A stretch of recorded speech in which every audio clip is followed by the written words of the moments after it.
As the Lok Sabha elections are approaching, people's faith, trust and love towards Prime Minister Narendra Modi is increasing. Standing in this situation, the mental condition of the Congress and communists deteriorated. Provincial BJP Vice President Papia Datta expressed this opinion at a press conference at the state BJP office on Thursday. She also said that the Congress leaders are making abusive comments about those who have served their duties faithfully in various institutions in India. Recently, abusive comments were made about BJP MP Hema Malini. Papia Datta claims that this is not a good aspect for the country's politics. State BJP media in charge Sunit Sarkar was present along with Papia Datta in today's press conference. আজ আমি এখানে আমার দলের একজন সহ-সভানেত্রী হিসেবে না একজন নারী যে নারীর স্বাভিমান থাকে যে নারীদের অনুভূতি থাকে যে নারীর সম্মান থাকে তাদের একটি আওয়াজ হয়ে আজ আমি এখানে বসেছি আমরা প্রত্যেকেই জানি যে এই ভারতবর্ষ ঝাঁসি রানী লক্ষ্মীবাঈর ভারতবর্ষ অহল্যাবাঈর ভারতবর্ষ জিজা মাতার ভারতবর্ষ এবং বিদুষী নারীদের জন্মের কারণে হয়তো কবিকে পর্যন্ত লিখতে হয়েছিল যে বিশ্ব সংসারে যা কিছু সৃষ্টি ছিল কল্যাণকর অর্ধেক তার করিয়াছে নারী অর্ধেক তার নয় এই ভারতের নারী সর্বদা শিক্ষিতা ছিলেন সম্মানিয়া ছিলেন তাই আমরা যখন নারী দেখি মহিলাদের সঙ্গে কথা বলি প্রতিটি মহিলার মধ্যে দেবী দুর্গা আদ্যাশক্তি মহামায়া ছবি দেখি রানী লক্ষ্মীবাঈর ছবি দেখি অহল্যাবাঈর ছবি দেখি এটাই ভারতবর্ষের সংস্কৃতি এটাই ভারতবর্ষের পরম্পরা যে শিব যখন এই ধরাধামে আসেন শিব শক্তি ছাড়া সব বলে আমরা বিবেচিত করি আজকে দিনে দুর্ভাগ্য যে ধরনের একটি সুমহান ঐতিহ্য আমাদের এই ভারতবর্ষে থাকার পরও আজকের দিনে বলতে হয় যে লোকসভা নির্বাচন যত দিন এগিয়ে আসছে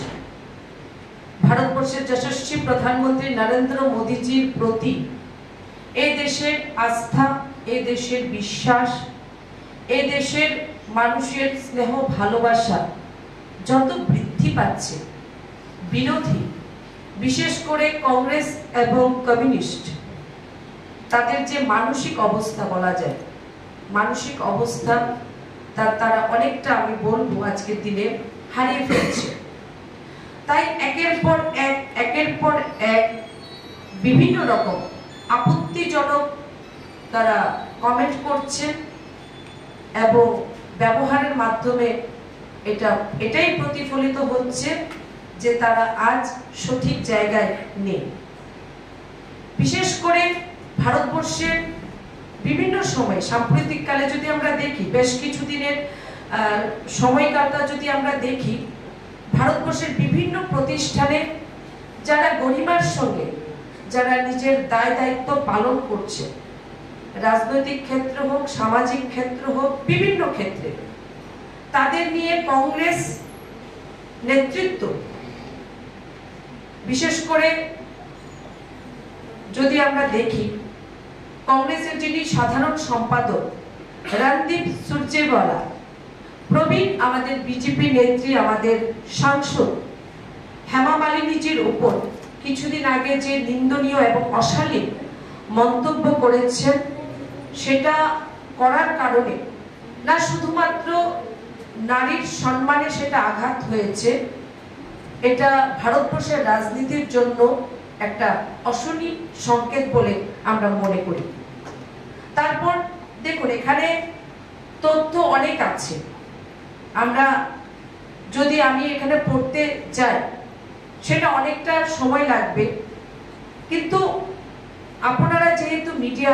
আপনারা হলেন দর্পণ সমাজের আপনাদের মাধ্যমে কিন্তু এই বিষয়গুলো আমরা পাই এবং মানুষের সামনে আপনারা তুলে ধরেন আমরা যদি সাম্প্রতিককালে দেখি বেশ ধারাবাহিকভাবে শুধুমাত্র এক দুটি ঘটনা নয়, ধারাবাহিকভাবে এই ঘটনাগুলো ঘটছে। 25শে মার্চ কংগ্রেসের যে সোশ্যাল মিডিয়া যে হ্যান্ডেল যেটা টুইটার, সেখানে আমরা দেখলাম কংগ্রেসের মুখপাত্র যিনি সুপ্রিয়া শ্রীনাথের বিজেপি প্রার্থী তথা বিখ্যাত আমাদের ভারতবর্ষের যিনি বলিউডের যিনি অভিনেত্রী কঙ্গনা রানাওয়াতের বিরুদ্ধে একটি কুরুচিকর মন্তব্য করেছে, যেটা মানে বলবো আজকের দিনে দাঁড়িয়ে অনেক বেশি দুর্ভাগ্যজনক। তার পরবর্তী সময় যদি কংগ্রেসের আমরা দেখি প্রাক্তন সহকর্মী শ্লীলতাহানির অভিযোগে দিল্লি পুলিশ কংগ্রেসের আইটি সেলের যিনি সদস্য চিরাগ পটনায়ককে পর্যন্ত গ্রেফতার করা হয়েছিল। এবং একের পর এক অভিষেক মানু সিংভি যিনি কংগ্রেস নেতা এবং রাজ্যসভার সাংসদ হিসেবে যার পরিচিতি, উনারও একটি ভিডিও প্রকাশিত হয়েছিল যেখানে যে জায়গায় উনি একজন মহিলা আইনজীবীকে উনি বিচারক হওয়ার প্রলোভন উনি দিচ্ছিলেন এবং পরবর্তী সময় সেটা রাজ্যসভায় যখন অভিষেক মানু সিংভিজিকে যখন কংগ্রেস থেকে পাঠানো হয় তখন উনি সেটা ওই জায়গায় যখন কেস করা হয় সেটা হাইকোর্টে উনি জানান যে ওই মহিলার সঙ্গে ওনার মীমাংসা হয়ে গেছে। Reported by Pranav from Agartala, Chini Khorang.